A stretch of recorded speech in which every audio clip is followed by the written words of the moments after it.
फटाफट कुछ बातें कर लेते हैं। 50 और 51 सेक्शन की बातें कर लेते हैं।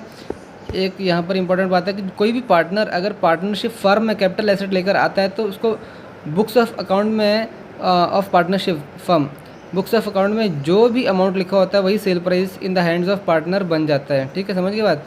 ये बंदा लेकर आया, कोई बंदा एक कैपिटल एसेट लेकर आया है पार्टनरशिप फर्म में, तो भैया वो तो फ्री में लेकर आया ना, तो बोलते वैल्यू नहीं नहीं नहीं नहीं, वो सरकार कहते नहीं, तुमने दिया है, तुम्हें कैपिटल गेन हुआ है, तुम्हें ये इसको कैपिटल गेन हुआ है। वो सरकार कहती है, कहते कैसे हुआ है, कहता है जो बुक ऑफ अकाउंट्स में जो तुमने वैल्यू लिखी होगी ना इसको सेल करने की वैल्यू, वही हम मान लेंगे कि तुम्हें मिली है और तुम्हें कैपिटल गेन टैक्स देना पड़ेगा। ठीक है। दूसरी बात, अगर फर्म जो है डिस्ट्रीब्यूट करती है कैपिटल एसेट, कब कर सकती है, डिसोल्यूशन ऑफ फर्म कर सकती है या फिर रिटायरमेंट ऑफ द पार्टनर के ऊपर कर सकती है। ठीक है, तो fair market value of the date of distribution, जब आप डिस्ट्रीब्यूट कर रहे हो उसमें जो फेयर मार्केट वैल्यू होती है उस एसेट की, वही आपका सेल प्राइस बन जाता है। भैया देख लो, और ये किसके हाथ में टैक्सेबल होगा, जिसको ये वैल्यू मिली है। किसको मिली वैल्यू, फर्म को मिली है। जिसने डिस्ट्रीब्यूट किया कैपिटल एसेट, तो मान लेते हैं कि fair market value on the date of distribution जो भी थी, उसमें जो फेयर मार्केट वैल्यू थी वही सेल प्राइस थी और वो फर्म को मिल गई है, फर्म के हाथों में टैक्सेबल हो जाएगा ये कैपिटल गेन। सरकार तो कहती है भैया जब भी तुम सेल एक्सचेंज करो ना, कुछ भी सेल करो, तुम्हें प्रॉफिट हो रहा है तो भैया सरकार को चुपचाप टैक्स दे दो। तो कह रहे हो तुम्हें प्रॉफिट हुआ है, तुम पार्टनर को डिस्ट्रीब्यूट किया तो तुम्हें सेल हुई है, मान लेंगे हम ऐसा। सेक्शन 50C देखते हैं। 50C कहते हैं अगर लैंड एंड बिल्डिंग सेल कर रहे हो, ध्यान से सुन लो, 50C क्या कहते हैं, अगर लैंड एंड बिल्डिंग सेल कर रहे हो तो SDV से कम वैल्यू पर, अगर लैंड एंड बिल्डिंग सेल कर रहे हो SDV से, स्टैम्प ड्यूटी वैल्यू से कम वैल्यू पर, तो भैया सेक्शन 50C लगेगा। कैसे लगेगा, अगर SDV greater than 110% of the sale price है तो SDV is equal to FVOC। FVOC क्या, फुल वैल्यू ऑफ कंसिडरेशन। ठीक है, अगर लैंड एंड बिल्डिंग सेल कर रहे हो स्टैम्प ड्यूटी वैल्यू से कम, स्टैम्प ड्यूटी वैल्यू तो भैया सरकार ने एक रखी है कि इतनी होनी चाहिए, तो कह रहा है इससे भी कम वैल्यू पे बेच रहे हो, वैल्यू कितनी कम होनी चाहिए, stamp duty value is greater than 110% of SB, that is sale price जो है 10/11 ऑफ SDV पे बेच रहे हो तुम, 10/11 रेट पे बेच रहे हो, उससे कम कर रहे हो तुम उसको, स्टैम्प ड्यूटी वैल्यू से भी कम पे बेच रहे हो, मतलब कुछ ना कुछ झोलमाल चल रहा है।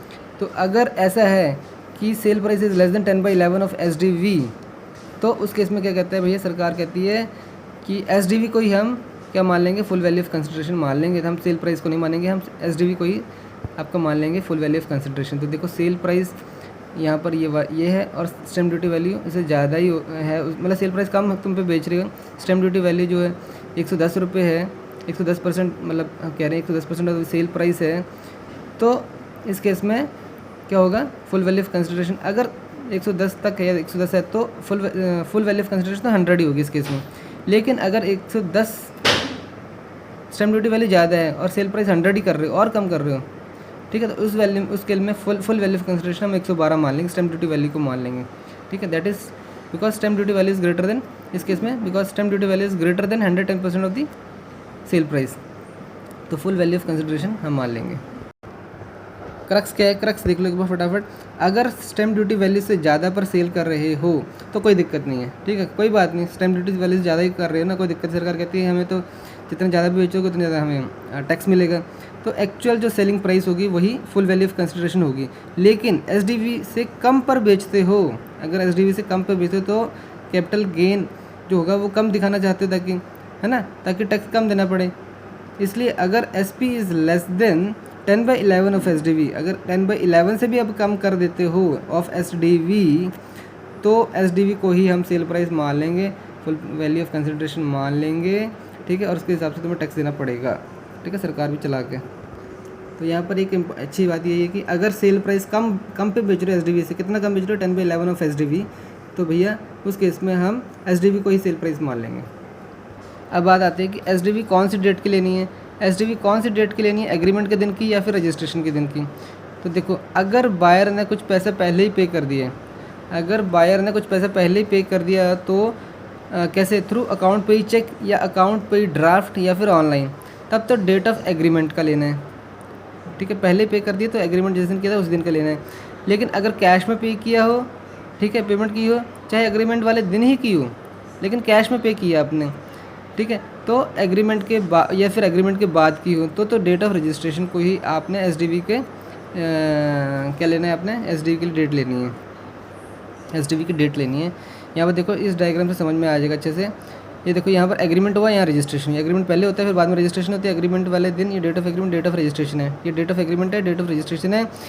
आपने एग्रीमेंट वाले दिन कुछ पैसा दिया, आपने एग्रीमेंट वाले दिन कुछ पैसा दिया, ऑनलाइन दिया, चेक दिया या फिर ड्राफ्ट दिया डेट ऑफ एग्रीमेंट वाले दिन, तो उस दिन की एसडीवी लेनी है। स्टैम्प ड्यूटी वैल्यू किस डेट की लेनी है, स्टैम्प ड्यूटी वैल्यू एग्रीमेंट वाले दिन की ले लेनी है। लेकिन अगर आपने बाद में पे किया पैसा या फिर रजिस्ट्रेशन वाले दिन किया या फिर इस एग्रीमेंट वाले दिन ही चाहे कैश में पे किया चाहे, ठीक है, तो हमने डेट ऑफ रजिस्ट्रेशन वाले दिन की स्टैम्प ड्यूटी वैल्यू लेनी है। स्टैम्प ड्यूटी वैल्यू किस दिन की लेनी है, stamp duty value date of registration वाले दिन लेंगे, अगर कैश में पेमेंट की हो या फिर बाद में आपने एग्रीमेंट के बाद में अपना पेमेंट की हो। ठीक है, 50D देख लेते हैं।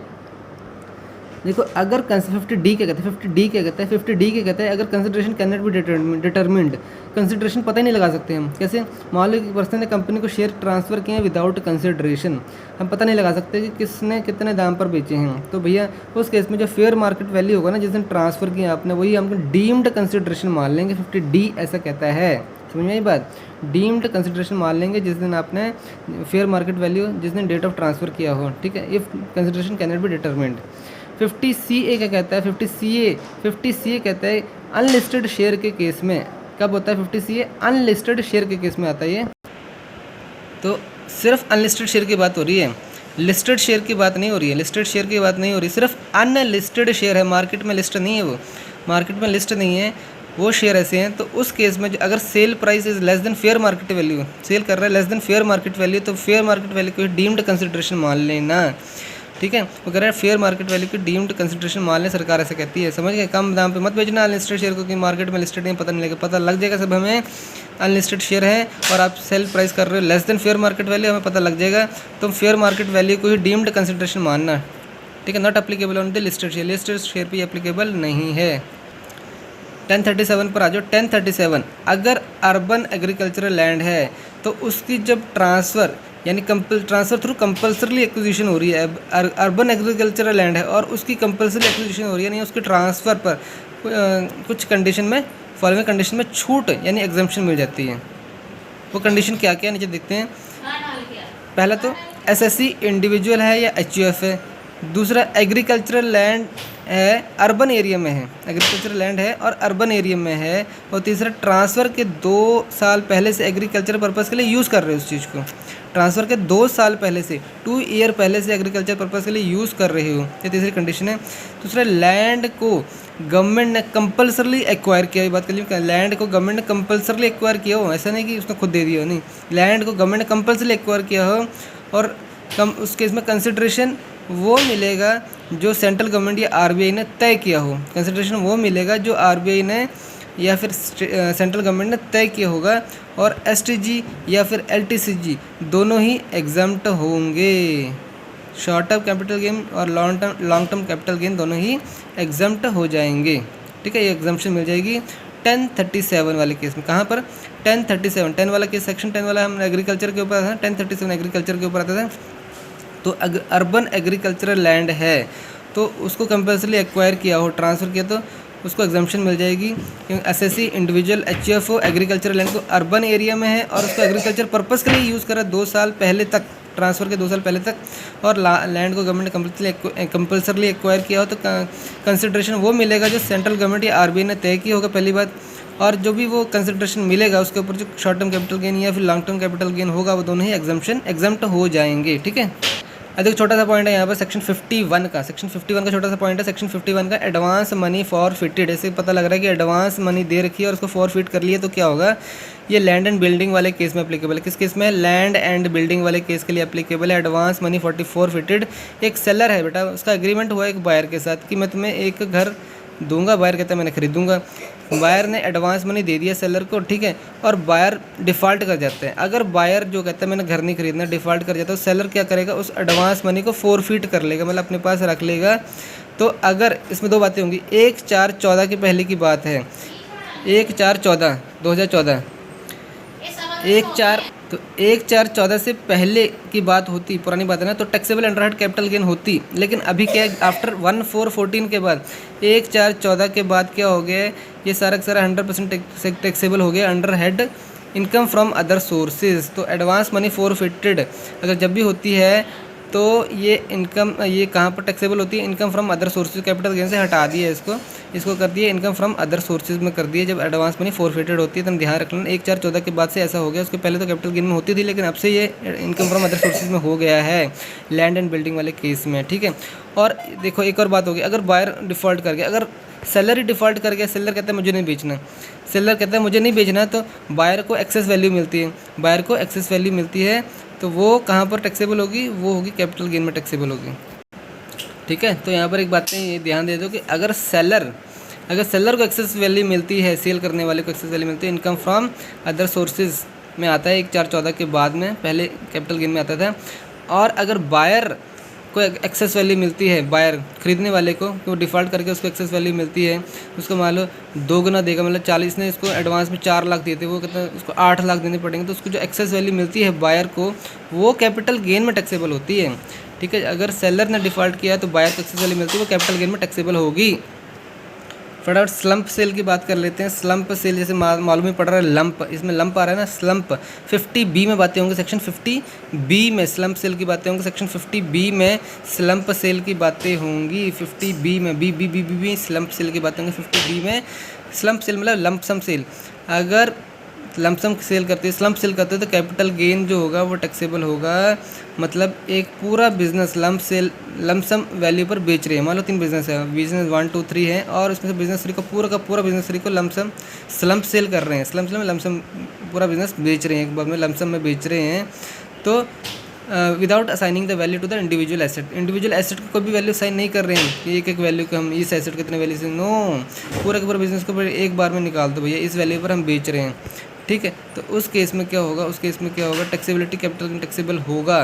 कैसे होगा वो देखते हैं। बिजनेस अंडरटेकिंग का होल्डिंग पीरियड जो होगा देखेंगे, पूरा का पूरा बिजनेस का देखेंगे, सीधा एसेट का नहीं देखेंगे, एक एसेट का, पूरे बिजनेस का देख लेंगे होल्डिंग पीरियड कितना है। अगर less than equal to 36 month है तो बढ़िया शॉर्ट टर्म कैपिटल गेन, और उसके ऊपर ग्रेटर देन 36 मंथ है तो लॉन्ग टर्म कैपिटल गेन बन जाएगा ऑटोमेटिकली। इंडेक्सेशन इस केस में अलाउड नहीं है, स्लम्प सेल में इंडेक्सेशन अलाउड नहीं है। नथिंग टैक्सेबल अंडरहेड PGPP, पूरा कुछ भी इसमें PGPP में टैक्सेबल नहीं होगा, पूरा का पूरा कैपिटल गेन में टैक्सेबल होगा। जब भी स्लम्प सेल होगी तो PGPP की बातें नहीं होंगी, है तो बिजनेस हो, लेकिन उसको बिजनेस को सेल कर रहे हैं तो लमसम में कर रहे हैं, तो वो पूरा का पूरा टैक्सेबल होगा। कैपिटल गेन में PGPP में टैक्सेबल नहीं होगा, PGPP में टैक्सेबल नहीं होगा, ध्यान देना इस चीज़ को। को और कोई कैसे निकालेंगे, को और एंड कोई equal to net worth of undertaking equal to value of total asset minus value of the total liabilities. ऐसे हमारा कोई निकल जाएगा, that is equal to net worth of undertaking. Net worth कितनी है उसकी, उस एंटिटी की नेट वर्थ कितनी है, टोटल एसेट की value minus value of the total liability कितनी है, कुछ लाइबिलिटी भी होगी ना उसकी, तो एसेट की वैल्यू माइनस जो भी लाइबिलिटी माइनस अब नेट वर्थ बन जाएगी, वही हमारा कोई में आ जाएगा, कोई हो जाएगा वो हमारा। इसमें रीवैल्यूएशन को नहीं माना जाएगा, रीवैल्यूएशन नहीं कर सकते आप, इंडेक्सेशन का बेनिफिट नहीं मिलेगा। अगर नॉन डेप्रिशिएबल एसेट हैं तो बुक वैल्यू ले लेनी है, अगर नॉन डेप्रिशिएबल है तो बुक वैल्यू ले लेनी है, और अगर डेप्रिशिएबल एसेट है तो WDV रिटर्न डाउन वैल्यू ले लेनी है, ये तो समझ लो, ठीक है। और transfer can carry forward unabsorbed depreciation and losses. Transfer जो होता है, तो बेचने वाला है, बाकी के बिजनेस बच गए ना उसके, उसने एक बिजनेस B3 बेचा, B1 B2 बच गए, तो transfer can carry forward the unabsorbed depreciation और लॉसेज जो है कैरी फॉरवर्ड कर सकता है। तो देख लो मोटा मोटा देख लो क्या किया 50C में हमने ये पढ़ा, अगर लैंड एंड बिल्डिंग सेल कर रहे हो तो SDV से कम वैल्यू पर कर रहे हो तो 50C सेक्शन लग जाता है, ठीक है। तो उसके इसमें क्या होता है, सेल प्राइस अगर less then 10/11 of the SDV है तो आपको SDV को ही हम सेल प्राइस मान लेंगे। दूसरी बातें कर ली हमने, SDV कौन सी डेट की लेनी है, रजिस्ट्रेशन की, एग्रीमेंट की, वो हमने बातें कर ली। हमने 50D में बातें कर रहे हैं हम। 50D में अगर consideration can not be determined अगर होता है, अगर consideration can not be determined तो फेयर मार्केट वैल्यू को ही हम क्या मान लेते हैं, डीम्ड कंसिडरेशन मान लेते हैं डेट ऑफ ट्रांसफ़र। 50C की में हमने बात की, 50C में बात की, अनलिस्टेड शेयर के केस में बात की हमने। अनलिस्टेड सिर्फ जो लिस्टेड ही मार्केट में, वो कहता है कि तुम सेल प्राइस से कम वैल्यू पर, फेयर मार्केट वैल्यू से कम पे मत बेचना, अगर बेच दिया तो फेयर मार्केट वैल्यू की हम डीम्ड कंसिडरेशन मान लेंगे। फिर हम 1037 की बात की हमने। 1037 में क्या बोला, अगर अर्बन एग्रीकल्चरल लैंड है तुम्हारा और उसकी कंपल्सरी एक्विजिशन कर रही है गवर्नमेंट, तो उसको जो भी मिलेगा बेनिफिट मिलेगा, जो सेंट्रल कमेटी आरबीआई उसको कंसिडरेशन देगा अपने हिसाब से, तो वो एग्जाम्प्ट होगा, ठीक है। लेकिन ये 2 साल पहले तक एग्रीकल्चर पर्पज़ के लिए यूज़ होनी चाहिए और ये एग्रीकल्चर अर्बन एरिया में होनी चाहिए, और जैसे एसएससी जो इंडिविजुअल एचटीएफ होना चाहिए, ठीक है, और कंपल्सरी एक्वायर किया हो। सेक्शन 51 में हमने बातें कर ली लैंड एंड बिल्डिंग केस में एडवांस मनी फॉरफिटेड कर लिए, तो सेलर ने अगर फॉरफिट कर दी तो वो इनकम फ्रॉम अदर सोर्सेज में टैक्सेबल होगी आफ्टर 1414 पहले कहाँ होती थी, 1414 के पहले होती थी कैपिटल गेन में टैक्सेबल, और बायर सेलर डिफॉल्ट करके और बायर को एक्सेस पैसा मिला तो वो कैपिटल गेन में ही टैक्सेबल होगा, ठीक है। 50B में हमने बातें कर ली स्लम्प सेल में, लमसम में कोई बिजनेस अगर हम सेल कर देते हैं, एक आधा बिजनेस हम पूरा लमसम बेच देते हैं, तो पूरे बिजनेस का ही होल्डिंग पीरियड हम देखते हैं 36 मंथ से कम है तो शॉर्ट टर्म कैपिटल गेन, और ज़्यादा है तो लॉन्ग टर्म कैपिटल गेन होता है। इंडिविजुअल एसेट की वैल्यू को हम असाइन नहीं करते हैं, इंडेक्सेशन का बेनिफिट इसमें नहीं मिलता है, ठीक है। ये हमने बातें कर ली। नेटवर्थ जो होता है वो कोई जो होता है वो that is equal to net worth of undertaking होता है, that is value of total asset minus value of the total liability, ऐसे करके निकाल लेते हैं। रिवैल्यूएशन नहीं मानते, इंडेक्सेशन बेनिफिट नहीं मिलता। नॉन डिप्रिशिएबल एसेट है तो बुक वैल्यू ले लेते हैं, और डिप्रिशिएबल एसेट है तो रिटर्न इन वैल्यू ले लेते हैं, और transfer can carry forward the unabsorbed depreciation losses.